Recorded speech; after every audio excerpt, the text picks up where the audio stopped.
네, 정부의 의대 증원 정책에 대한 집행정지 신청 항고심 결정이 이번 주에 내려질 전망입니다. 재판부가 요청한 근거 자료들을 충분히 제출했다는 정부, 그리고 과학적인 증거로 볼 만한 자료는 없었다는 의료계가 신경전을 펼치고 있는데요. 취재 기자 연결해서 조금 더 자세한 내용 알아보겠습니다. 이문석 기자. 네, 사회부입니다. 네, 자, 전국의대교수협의회와 대한의학회가 조금 전 정부가 제출한 증거 자료에 대해서 평가 결과를 발표했는데요. 자, 그동안 비판했던 대로 과학적 근거가 부족하다, 이런 평가가 나왔다고요. 네, 그렇습니다. 두 의사단체는 정부가 법원에 제출한 자료 중에 의대 2,000명 증원을 객관적이고 과학적으로 설명한 근거는 없었다고 평가했습니다.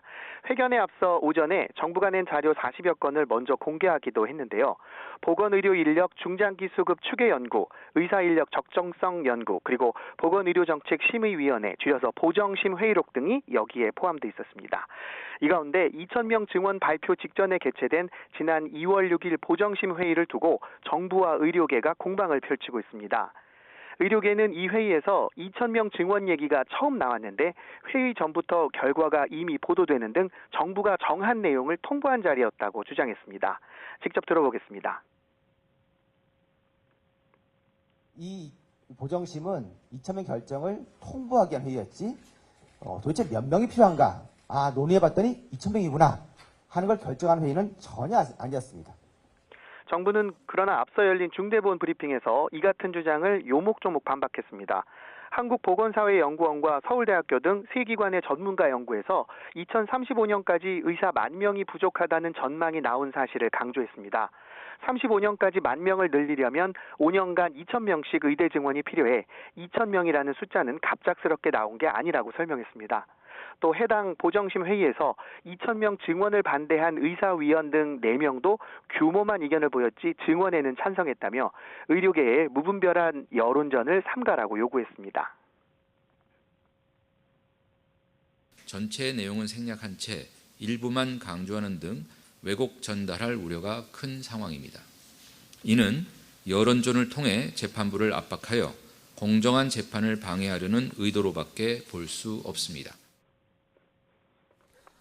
네, 결국 정부의 의대 증원에 대한 근거 판단은 법원에서 이루어질 텐데요. 어떤 결과가 나올 수 있는 건가요?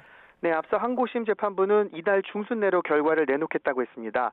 경우의 수는 3가지입니다. 우선 1심처럼 원고의 소송 자격이 없다고 보고 각하를 내릴 수 있습니다. 다음은 집행정지 신청을 받아들이지 않는다는 기각입니다. 이 두 결정이 내려지면 정부는 예정대로 의대 증원과 배정 정책을 추진하고 한국대학교육협의회에서 발표한 2025학년도 모집 인원대로 의대를 증원해 뽑게 됩니다. 하지만 법원에서 집행정지 신청을 인용하면 얘기가 달라집니다.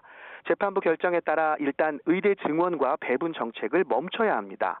물론 정부가 결정에 불복해 대법원에 재항고를 할 수 있지만 각 대학 모집 인원이 이달 말에 확정돼야 하기 때문에 물리적인 시간이 모자랍니다.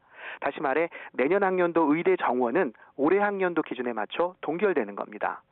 병원을 떠난 전공의들도 이번 주까지 복귀하지 않으면 전문의 시험에 응시할 수 없는 상황이 되는데요.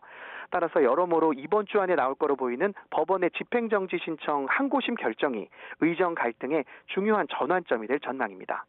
지금까지 사회부에서 YTN 이문석입니다.